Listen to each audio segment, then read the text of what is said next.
Hey podcasters, how are we doing? Hope we're doing great. So today we're going to dig into something that is very important.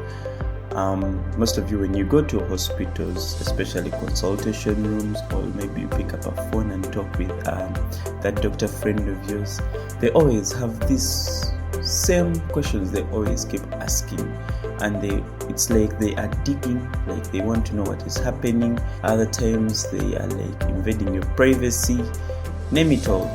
So today I want to talk about those series of questions. Why do they do the same questions over and over again? Are these questions similar? Are these questions different? Is there a system to which they do ask the same questions? Because truth be told, if I go to this hospital A and also go to hospital B or hospital C, you find that the questions are almost similar. So that's what we're going to talk about today, and it's called history taking. When you enter medical school, it is one of the biggest chunk taught to the doctors and your clinicians. How to talk with your patients and how to investigate or dig for that information out of the patients. Anyway, hope you enjoy.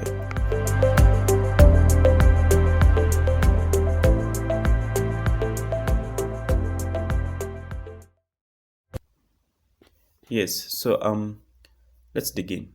Right now, history taking is patient's account of the illness and often the most important part of the problem.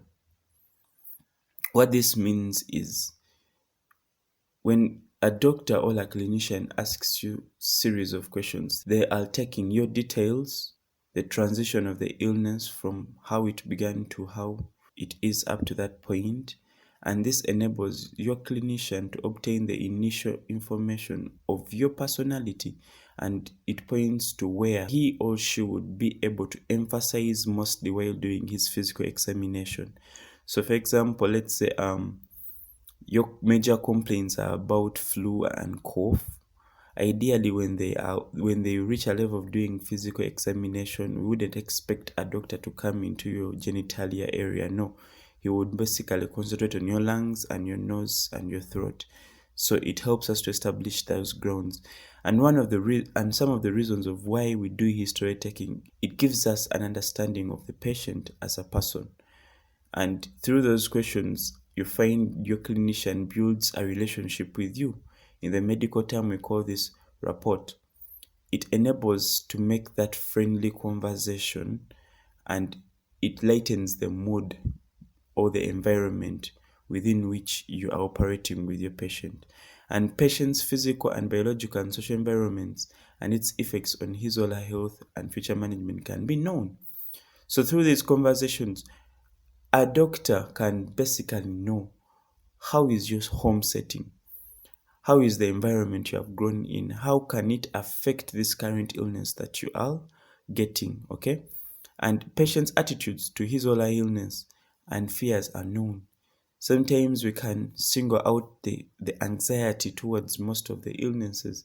For example, someone has a lump on the breast and she is worried that it may be cancerous. So through the history taking, how did the lump begin? How did you get to notice the lump? What do you know about lumps? What have you Googled? So the patient will be able to tell you, and sometimes they will tell you that maybe it's cancer or something. So the doctor will be able to know what anxieties do you have around the illness that you have, and it will enable us to be able to help you holistically. Through this history taking, a final diagnosis can be known. Okay, in medical school, this is one thing they would always emphasize to us, that 70% of a diagnosis comes from history taking. A diagnosis is the name of the disease that you're suffering from. Okay, so a doctor spends most of the time in school learning about the normal functioning of the body, and then they reach a level they start to learn about the abnormal functioning of the body. There's a huge chunk of names of diseases: malaria, coryza, arthritis, pelvic inflammatory disease, peptic ulcer disease, like all those names, how I'm naming them. It's a big chunk that they do take in, and they understand the signs and symptoms. So through this history taking, they can be able to even make a final diagnosis. What it is, when the doctor keeps talking to you and asks you these questions, they are literally reading a textbook there and then and chopping out. If you say, I feel a fever, my joints are paining, I get headaches. So in the brain, they're like, arthritis out, I think it's malaria, could it be typhoid? No, no stomach pain, is it this? So it's like they're literally, it helps us to zero down to a diagnosis, and this helps us to even streamline the investigations they are going to ask to be done. So it's a guide in to whether the patient is able or will follow the advice given. When I talk with a patient, I will know the attitudes of the patients. Through those conversations, you'll be able to single out patients who will be able to really stick to the treatment, all others who will literally not stick to the treatment. Person tells you, me, I don't deal with injectables. So as a physician, would you really push them to get injectables? You find a way out. Others will tell you, me, I cannot swallow tablets. So imagine you pack zillions of tablets before they leave your facilities. They trust me, they'll come back again still feeling the same because they will not swallow those medications. So it helps us to see those things. Yeah. And finally, but not the least, if a patient does not have symptoms, it does not mean that symptoms have not occurred. So through history taking, we can ideally even see beyond symptoms, okay? See beyond signs, and it helps us to really better understand how to help a patient. To bring this to home, most of the patients may come and it's maybe stress, but they tell you they feel fatigued, they feel what. So ideally, even though they do investigations, they'll come out, nothing is there. But through this mini conversation, I'll say, we are able to know how to better help, even without medication. Just a talk, counseling can help us to better help you. So as you go to the hospital, um, there's a system. History taking is done. All information is got from you. Most hospitals have, I think those are the advanced ones. They have, while you are at the reception, they have a questionnaire where you get to fill in your details, personal details, and also some of your medical history, so that it's easier for them. While others, which is the biggest percentage, most of the clinics, the government hospitals we work with, this information is taken by a personnel. Sometimes it can be a nurse, other time a clinician, and most times the doctor themselves. It can be done in the consultation rooms. In government hospitals, it's done from the clerk rooms, other times from the triage area. So it does not depend at the point, but all in all, whatever questions are asked, it goes back to history taking. They are getting information and documenting it, which would help later in your management. So most of the biggest chunk is the patient particulars, that is the biodata. And here we get to ask you for your name, and this helps us to be able to identify you as an entity, not rather than that person, patient on bed 2, patient on bed 3. It feels more professional and, how can I say it, and more intentional if we do identify you by your name and not one name. Most times we want to take both the names. Names may recall hidden informations actually. For example, here in Buganda, you can understand who is a twin, who is a widow, who is the last born. Those are through some certain tribes, and this also helps in management. So we also get to ask the age. Many problems may be related to patients' age groups, okay? Children are more likely to face acute infections, e.g. measles, and older people are more likely to suffer from degenerative conditions. Okay, these are conditions that affect while you get older. For example, heart problems, blood vessel problems, joint problems. So age can also be used to allocate wards and also treatment dosaging for the patients. Yeah, and sex, we are able to identify male or female. And apart from sexual reproductive organs, certain diseases affect only one sex exclusively or more than the other. For example, what this means is you don't expect to find a pelvic inflammatory disease in a man. It is only in a woman. You don't expect cancer of the cervix in a man. It's only in a woman. All prostate cancer in a woman. It's man's disease because men are the ones with the prostate, women are the ones with the cervix. So yeah, sex also is very important. In Uganda, ideally, all in the African settings, we are multilingual. So we get to ask the tribe, and some tribes or races suffer from certain diseases more than others because of the hereditary patterns or tendencies that are documented. So, for example, cancer of the cervix may be more in black women, okay, and inguinal hernias. This is how can I say, that bulging where posema intestine is coming out through the skin, I guess, is more in Basoga, and cancer of the stomachs is more in Japanese. Jiggers, mostly they say in the Teso region and in the Soga.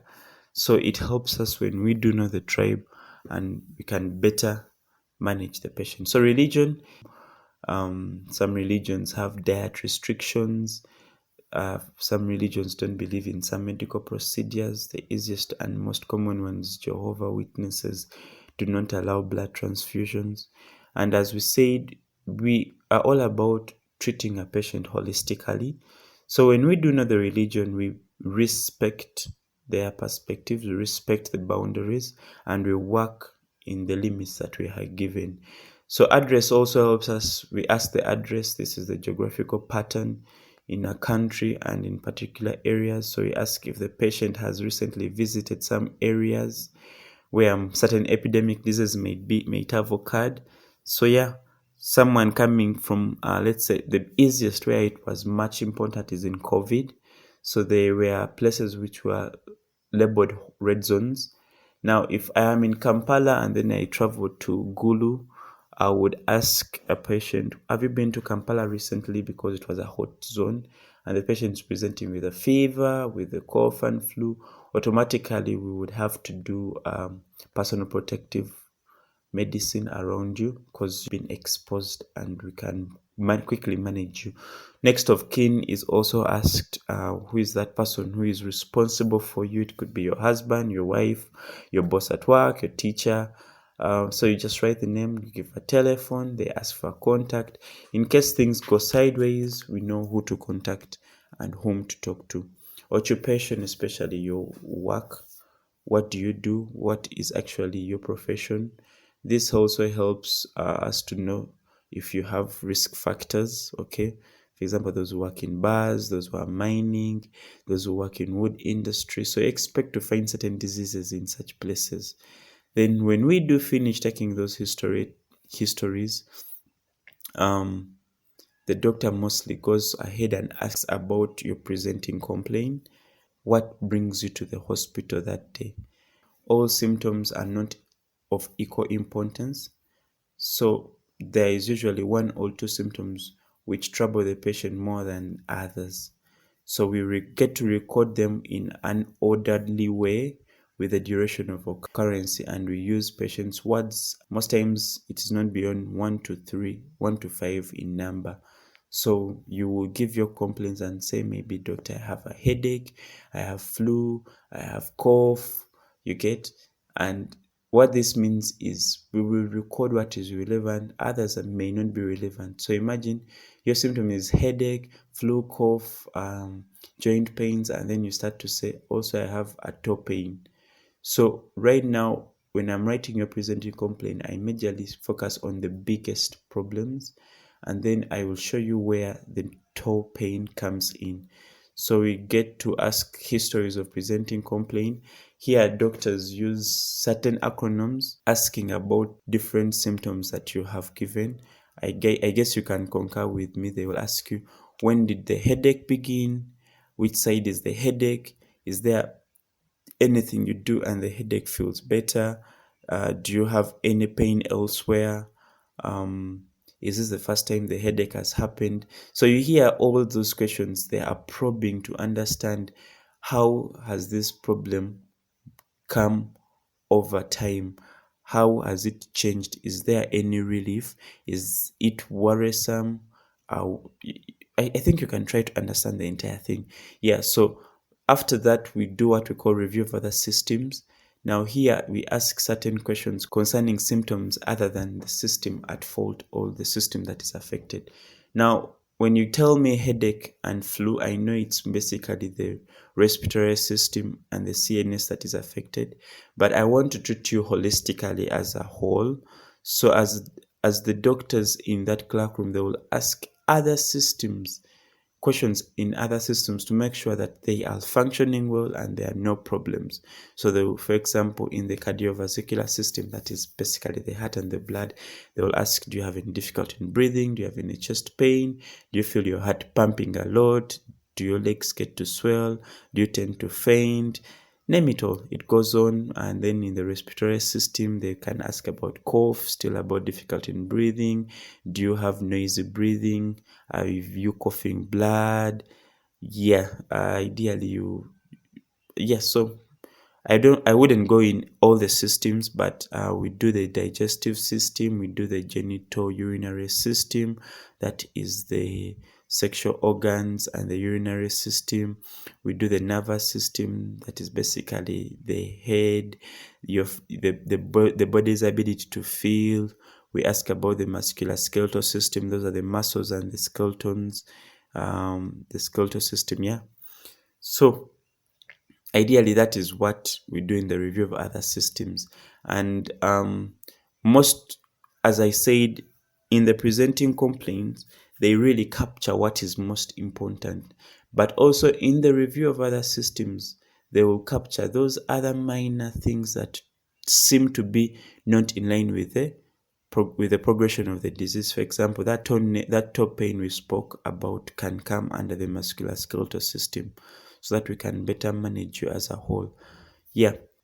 So after review of other systems, the doctor will ask about your past medical history, and this mostly comes with questions of what illness has the patient had in the past, how many episodes, when and how were they treated, was there any hospitalization, does the patient have any chronic illness, are they on any medications for life, for example, hypertensive patients, asthmatics, or HIV patients. Yeah, then they also get to ask your past surgical history. Is there any history of operations? Have you got yourself in any accident that made you to be admitted? Or have you ever broken bones? They ask things of blood transfusion. Have you ever undergone major surgery? So those are the questions they ask in past surgical history. Then we also get to probe into family histories. So here we get to find out how your family members are. Are they alive? What are the common diseases that run in your family? Okay, is there diabetes? Is there hypertension? If your parents are dead, what was the cause of their death? Okay, we also get to do what we call social history, how the patient lives on a daily.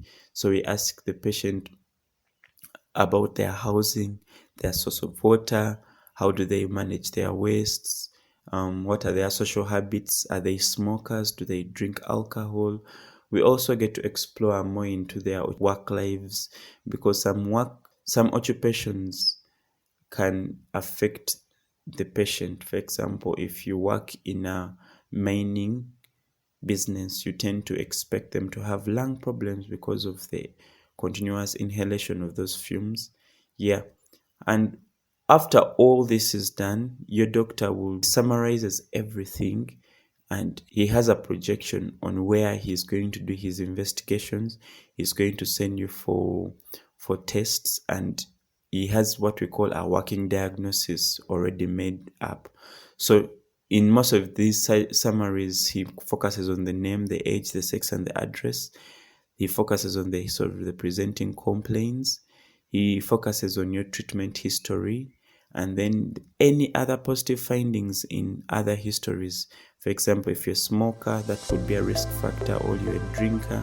So he focuses on that, and basically that's all we do in history taking. Nothing much. It's systematic. It has been designed. While we do it, it helps us build a relationship with you, but it also helps us to see into your life. How are you living your life? What stands out? What is causing the illness? What is paining you? What can we do best? And by the time a person reaches in the middle of all that conversation, trust me, educated as we are, they will be having what we call a working diagnosis. They have a picture of what you are suffering from. And by the time they are going to come to do the physical examination, which we shall see next time, they already know the system they are going to examine, and they also know which investigations to do, and ideally they are already planning ahead on how to help you and how to treat you. Anyway, so that's history taking for today. Thank you for listening. May God bless you, and hope you learn something, and hope when you do go to your patient, or when you do get that phone and call your doctor, them asking these questions, they don't feel weird, but yeah, you feel a part of the process, and you enjoy it, and you give them the right information, not the false information. Bye.